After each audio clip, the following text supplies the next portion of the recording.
Hello दोस्तों, welcome back to the channel.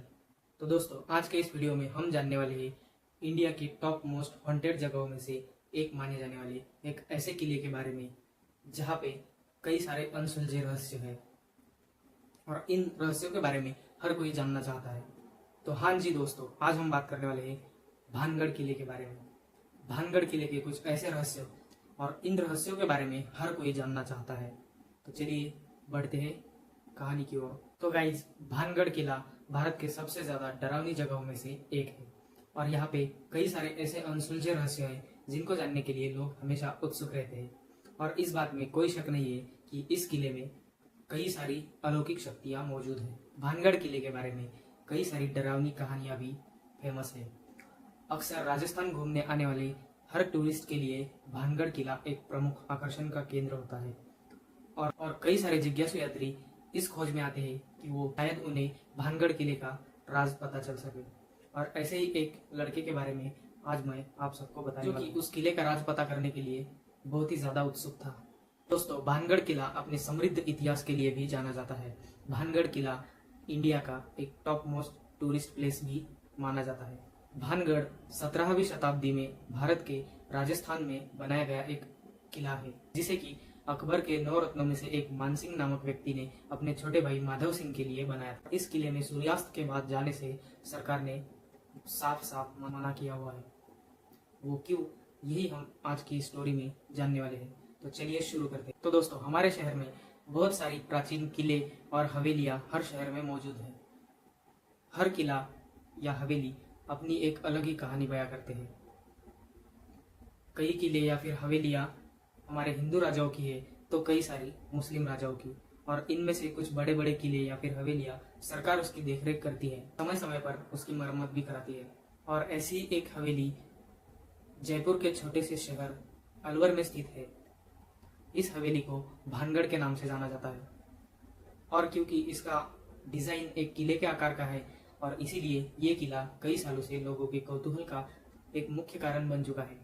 और इस किले से जुड़ी बहुत सारी अलग अलग कहानियां हैं और इस किले को भूतों का गढ़ भी कहा जाता है। ऐसा माना जाता है कि इस किले पर एक शाप है जिसकी वजह से यहाँ पे भूतों का निवास होता है और इसीलिए पुरातत्व विभाग ने यह हिदायत जारी की है कि सूर्यास्त के बाद कोई भी पर्यटक या फिर कोई भी व्यक्ति इस किले में घूम नहीं सकता। और तो और बहुत से लोगों ने आज तक इसके राज को खोलने की कोशिश की, लेकिन वो सभी लोग बिल्कुल नाकाम रहे। तो सतीश नाम का एक लड़का था जिसे बचपन से ही आर्कियोलॉजिकल साइट्स देखने में बहुत ही मजा आता था और इसीलिए उसने आर्कियोलॉजिकल स्टडीज का एक कोर्स भी किया था। और अब उसने भी भानगढ़ किले के बारे में बहुत सी कहानियां, बहुत सी चर्चाएं सुनी थी और इत्तेफाक से उसकी जॉब अलवर के पुरातत्व विभाग में लग चुकी थी।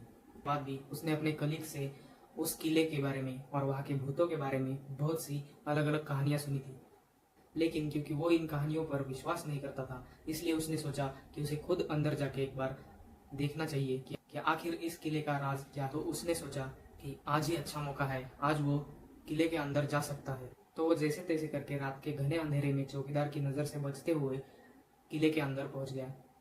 रात बहुत गहरी थी और चारों तरफ बिल्कुल घना अंधेरा था, इसलिए उसने अपने पास रखी हुई टॉर्च जलाई और धीरे धीरे करके वो किले के अंदर चल पड़ा। रात के टाइम पे किला बहुत ही भयानक लग रहा था। धीरे धीरे वो किले के अंदर घुस गया और अब वो किले के उस हिस्से में खड़ा था जहाँ पर बहुत ही सुंदर नक्शीकाम हो रहा था। उसने किले की दीवारों पर जब टॉर्च मारी तब उसे यह एहसास हुआ कि किले की सारी दीवारें अपने आप जगमगा रही थी।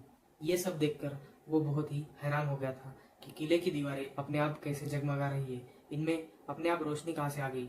और ये जानने के लिए उसने जब दीवारों के पास जाके दीवारों को छूने की कोशिश की तब उसे एक बहुत ही जोर का झटका लगा।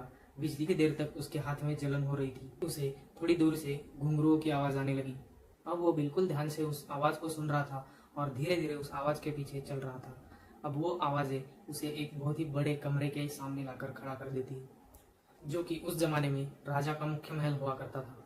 और जब वो उस महल के अंदर घुसा तो वहां का नजारा देखकर वो बिल्कुल हैरान रह गया, क्योंकि वो पूरा महल रोशनी से बिल्कुल जगमगा रहा था।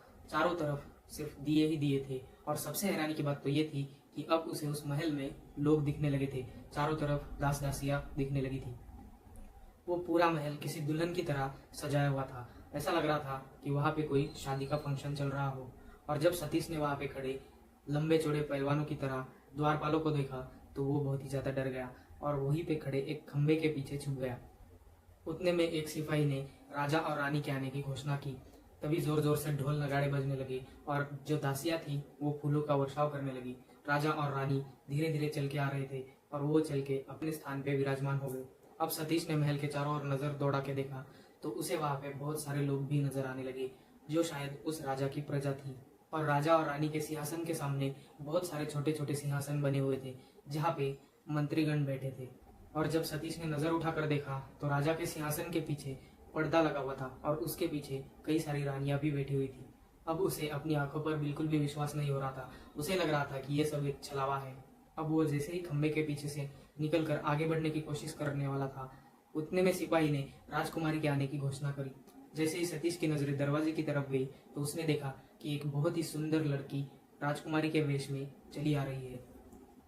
अब सतीश ने अपनी पूरी जिंदगी में इससे खूबसूरत लड़की कभी नहीं देखी थी। वो वहीं पे खड़ा होकर उसे निहारता रहा। राजकुमारी के आते ही दासियों ने फिर से फूलों का वर्षाव प्रारंभ कर दिया और राजकुमारी के सुगंधित इत्र से पूरा महल सुगंधित हो उठा था। अब कुछ ही पलों में सिपाही ने किसी और राज्य के राजकुमार के आने की घोषणा कर दी और उस राजकुमार के आते ही सारे लोग खड़े हो गए और दासियों ने फिर से फूलों की वर्षा प्रारंभ कर दी। ये सब देख के सतीश समझ गया था कि ये सब राजकुमारी के विवाह की तैयारी चल रही है। अब उसे सब कुछ समझ में आ चुका था कि उस राजकुमार और राजकुमारी के विवाह की तैयारी चल रही है, लेकिन अभी भी उसे लग रहा था कि ये सब झूठ है, छलावा है। लेकिन उस राजकुमारी के रूप को देखकर वो इतना मंत्रमुग्ध हो गया था कि वो कुछ और देर तक वहां पे खड़े होके उसको देखते रहना चाहता था। अब शादी की रस्में शुरू होने ही वाली थी। राजकुमार और राजकुमारी दूसरे के आमने सामने वरमाला लेके खड़े हुए थे। पुरोहित के आग्रह पर राजकुमारी जैसे ही राजकुमार को वरमाला पहनाने वाली थी कि उतने में कुछ सिपाहियों ने सतीश को घेर लिया। शादी की सारी रस्में रोक दी गई और सिपाही सतीश को खींचकर बीच में लेके आ गए।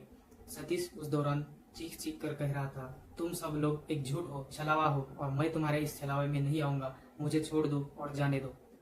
तो यही है वो जिसकी निगाह हमारी राजकुमारी पर थी। राजा ने तलवार उठाकर बहुत ही गुस्से में ऐसा कहा। जी हाँ महाराज, यही वो मनुष्य है जो खंबे के पीछे खड़ा होकर हमारी राजकुमारी को देख रहा था। अब आप ही हुक्म दीजिए इसके साथ क्या करना चाहिए, ऐसा एक मंत्री ने बोला। अरे आप लोग ये सब कैसे कर सकते हैं, आप लोग तो है ही नहीं, आप सब तो मरे हुए लोग हैं और कोई मरे हुए लोग कैसे किसी इंसान को फिर से मार सकते हैं। तभी एक सिपाही ने सतीश के ऊपर जोर जोर से कोड़े बरसाने शुरू किए और बोला, महाराज से ऊंची आवाज में बात करता है। सिपाहियों, इसे घसीटते हुए लेके जाओ और जलती हुई अंगारों पर डाल दो, यही इसका अंजाम होगा, ऐसा राजा ने अपने सिपाहियों को हुक्म दिया। तभी राजकुमारी बीच में बोल पड़ी कि नहीं महाराज, इसे इतनी आसान मौत नहीं मिलनी चाहिए, इसकी सजा मैं तय करूंगी। सतीश को अभी भी विश्वास नहीं हो रहा था कि ये सब जो कुछ भी उसके साथ हो रहा है ये सच है या फिर कोई छलावा है। तभी उसके दिमाग में आता है कि अगर वो किसी भी तरह से महल के बाहर कदम रख दे तो वो बच सकता है और तभी वो सिपाहियों को धक्का देकर वहां से भागने लगता है, लेकिन वो बिल्कुल नाकाम रहता है। सिपाही तुरंत उसे पकड़ लेते हैं और इस बार उसे बेड़ियों से बांध देते हैं।